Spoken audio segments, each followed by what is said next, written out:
Bonjour à tous, très heureuse de vous retrouver ce soir avec au sommaire de l'actualité ce mercredi. Chaque jour, de nouvelles victimes du coronavirus en Côte d'Ivoire. Le pays compte désormais 190 cas confirmés. 11 nouvelles personnes ont été testées positives. Chiffre donné ce jour par le docteur Akaouélé, on entendra dans ce journal. Et pour lutter contre cette pandémie qui gagne du terrain dans le pays, 1700 milliards de francs CFA vont être débloqués par l'État pour les entreprises et les commerçants affectés. Il prendra aussi en charge les factures d'eau et d'électricité des ménages les plus pauvres. Et puis le coronavirus qui emporte une figure très populaire. Pape Diouf, l'ex-patron de l'Olympique de Marseille et agent de joueur, est mort à Dakar. Il avait 68 ans. Au Sénégal, hommage unanime de ce grand du foot. Je vous le disais en titre, le nombre de personnes contaminées ne fait qu'augmenter en Côte d'Ivoire. Dans un point presse ce mercredi, le ministre de la Santé a annoncé 11 nouvelles personnes contaminées, portant le nombre d'infectés à 190 dans le pays, dont un mort et 9 personnes guéries. Il rappelle que la maladie à coronavirus est très grave, mortelle et très contagieuse. Il est donc très important de respecter les mesures de prévention mises en place par le gouvernement. On l'écoute. Le ministère de la Santé et de l'Hygiène publique a enregistré ce mercredi 1er avril 2020 11 nouveaux cas d'infection à Covid-19 sur 166 échantillons testés. Ceci porte à 190 le nombre total de cas confirmés. Ces 11 cas sont localisés dans la ville d'Abidjan et plus précisément à Cocody avec 45%. On note à ce jour 9 cas de guéris sur 190 cas confirmés et un décès sur 190 cas confirmés. Par ailleurs, devant l'apparition de signes tels que la toux, la fièvre et des difficultés respiratoires, veuillez contacter de toute urgence les numéros gratuits suivants: le 143, le 101, le 125 et le 119.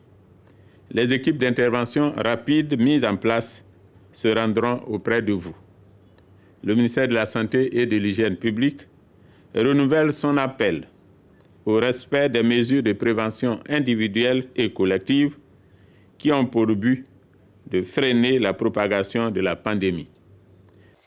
Le coronavirus et son lot de conséquences économiques, des commerces fermés, des entreprises qui tournent au ralenti, des travailleurs du secteur informel désœuvrés pour venir en aide aux populations les plus touchées. Un plan social et économique a été dévoilé ce mardi par le Premier ministre Amadou Gon Coulibaly. Les précisions de Yili Traoré. Annonce d'un plan hier de riposte au Covid-19 par le Premier ministre Amadou Gon Coulibaly.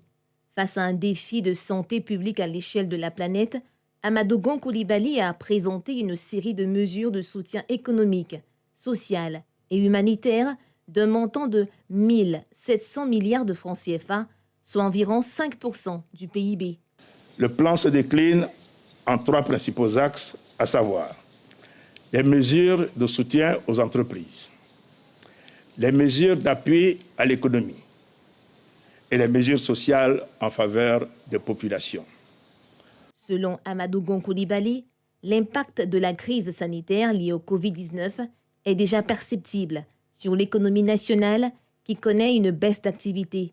La conséquence de cette situation pour l'État serait une division de la croissance économique par 2.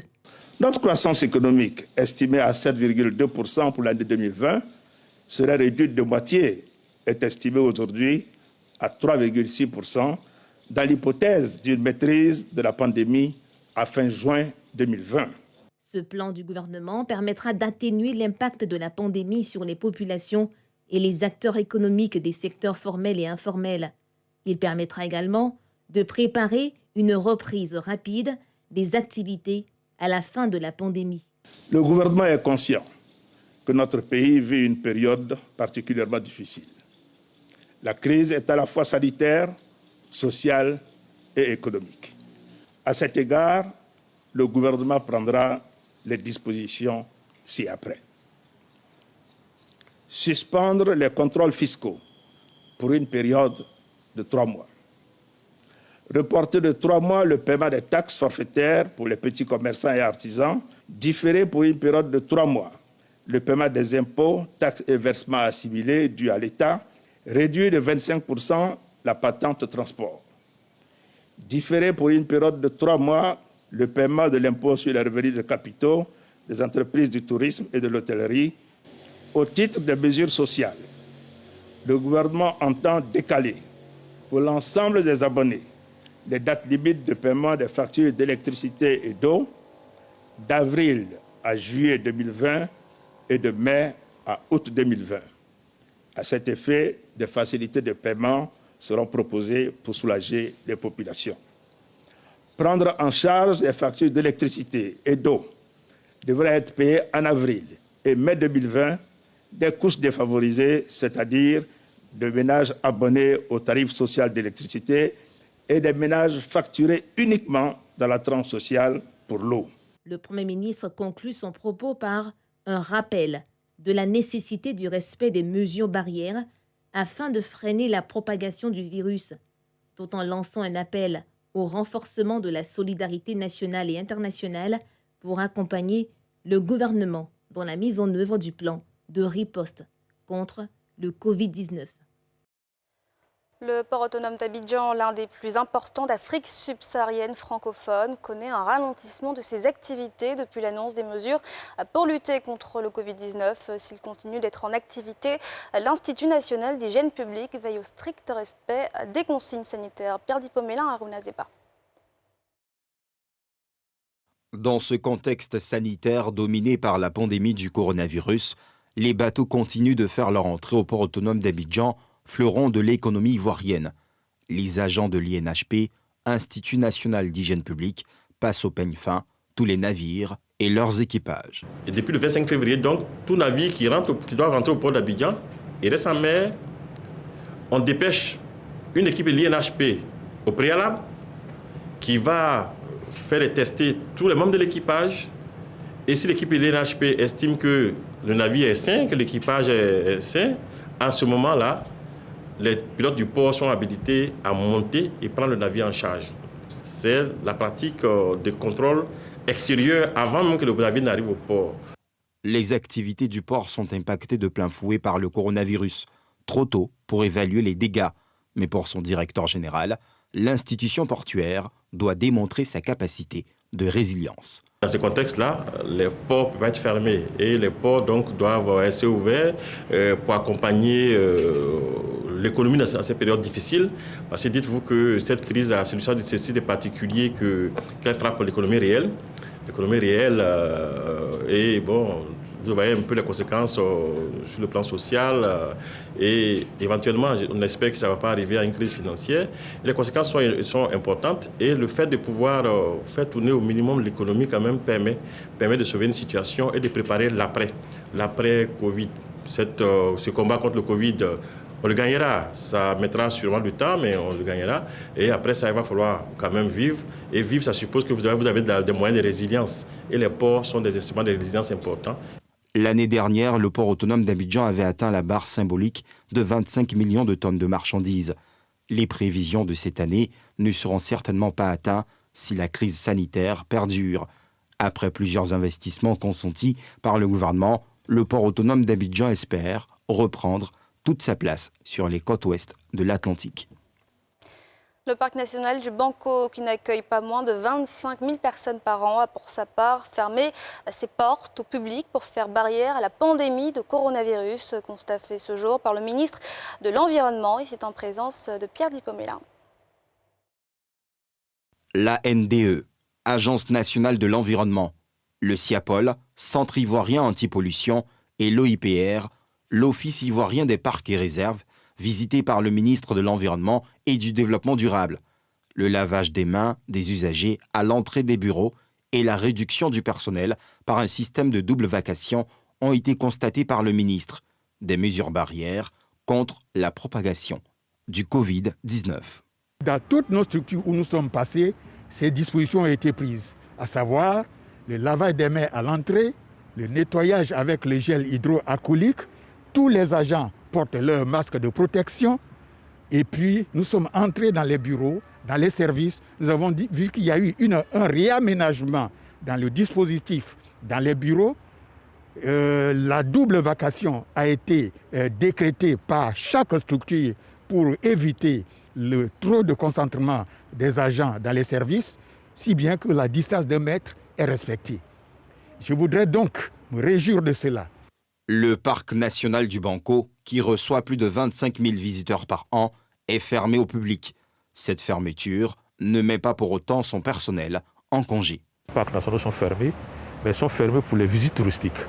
Mais pour ce qui concerne les activités des agents, ces activités continuent. Ces patrouilles nous permettront d'assurer l'intégrité de ces espaces-là, que lorsque nous aurons dépassé la période du virus, nos parcs nationaux restent intacts pour la récréation du public. La Côte d'Ivoire enregistre chaque jour de nouvelles personnes contaminées au Covid-19. Les mesures barrières pour limiter la propagation se multiplient dans le pays. Un avion l'attendait, tout était prêt pour une évacuation sanitaire pour la France. Mais Pape Diouf n'aura donc pas résisté au Covid-19. L'ancien patron de l'Olympique de Marseille, qui fut aussi journaliste, agent de joueur, s'est éteint hier à Dakar. Il avait 68 ans. Pape Diouf, première victime sénégalaise de ce virus. Le pays qui compte 190 cas de personnes contaminées. Yéli Traoré. Ce sont des choses qui me montrent en tout cas que je n'ai pas laissé une coquille vide à l'OM et je m'en réjouis. Décès à 68 ans de l'ex-président de l'Olympique de Marseille, Pape Diouf. Infecté par le coronavirus et sous assistance respiratoire, il avait été hospitalisé à Dakar et devait être évacué vers la France hier par un vol spécial affrété par l'ambassade de France au Sénégal. Mais son état s'est dégradé et l'avion n'a pas pu décoller. Le Sénégal enregistre un premier décès. Il s'agit de l'ancien président de Marseille, Pape Diouf. Décès survenu ce mardi à l'hôpital Fann de Dakar. Le ministère présente ses condoléances à sa famille et au peuple sénégalais. Le président sénégalais Macky Sall a également rendu son hommage à ce fils du pays, devenu une icône nationale. J'ai appris avec émotion le décès de Pape Diouf. Je rends hommage à cette grande figure du sport, ce grand dirigeant engagé et éminence grise du football. À sa famille, je présente au nom de la nation mes condoléances les plus attristées. Ancien dirigeant de l'Olympique de Marseille de 2005 à 2009, Pape Diouf avait notamment contribué à bâtir l'équipe championne de France en 2010 après 17 années sans titre pour l'OM, ce qui lui vaut cet hommage du club phocéen. L'Olympique de Marseille a appris avec beaucoup de tristesse le décès de Pape Diouf. Pape restera à jamais dans le cœur des Marseillais comme l'un des plus grands artisans de l'histoire du club. Toutes nos condoléances à sa famille et ses proches. Patron de club, journaliste, agent de joueur avec sous son aile Didier Drogba, Basile Boli ou encore Samir Nesri, Pape Diouf a connu de multiples vies jusqu'à son décès, mardi, des suites du Covid-19. Il batailla ferme contre le racisme, notamment lorsqu'en fin 2010, on avait émis l'idée de quotas de binationaux dans les centres de formation et les écoles de football en France. L'idée fut finalement abandonnée. Je suis le seul président noir d'un club en Europe. C'est un constat pénible, à l'image de la société européenne et surtout française, qui exclut les minorités ethniques, avait-il déclaré dans les colonnes de magazines. Et toujours au Sénégal, le pays a réceptionné du matériel médical donné par les fondations chinoises Marun et Alibaba. Il s'agit de 20 000 kits de tests, 100 000 masques et 1000 combinaisons de protection. Reportage. Les fondations chinoises Marun et Alibaba, dont le fondateur est l'homme d'affaires Jack Ma, ont offert une importante quantité de matériel médical au Sénégal, afin d'aider le pays à faire face à la pandémie du Covid-19. Un avion cargo de la compagnie Ethiopian Airlines s'est posé à l'aéroport international Blaise Diagne de Dakar, samedi 28 mars. La cargaison est donnée par le groupe Alibaba de Jack Ma. Ethiopian Airlines a pris la responsabilité de distribuer ce vol humanitaire et de distribuer ses marchandises et articles médicaux à la plupart des pays africains. Selon l'ambassade de Chine au Sénégal, 20 000 kits de tests, 100 000 masques, 1000 combinaisons de protection et 1000 masques ont été livrés au Sénégal. Les autorités de ce pays se félicitent de cet appui substantiel en cette période de crise sanitaire. C'est un plaisir de recevoir ce don ici au niveau de l'aéroport pour montrer que l'aéroport, certes, elle est fermée, mais en fait, il y a toujours des activités. Donc voilà la preuve qu'on a reçu des dons par un vol spécial cargo. À noter que plusieurs autres pays africains avaient bénéficié des largesses de la Fondation Alibaba et son patron. En Afrique, l'Algérie, le Kenya avaient déjà reçu son aide. Sans oublier la France, la Belgique et les États-Unis. Ce journal a été réalisé par l'ensemble de la rédaction. Merci de l'avoir suivi. Restez avec nous tout de suite, la météo de Maïmouna. Et on se retrouve demain pour un nouveau rendez-vous de l'actualité.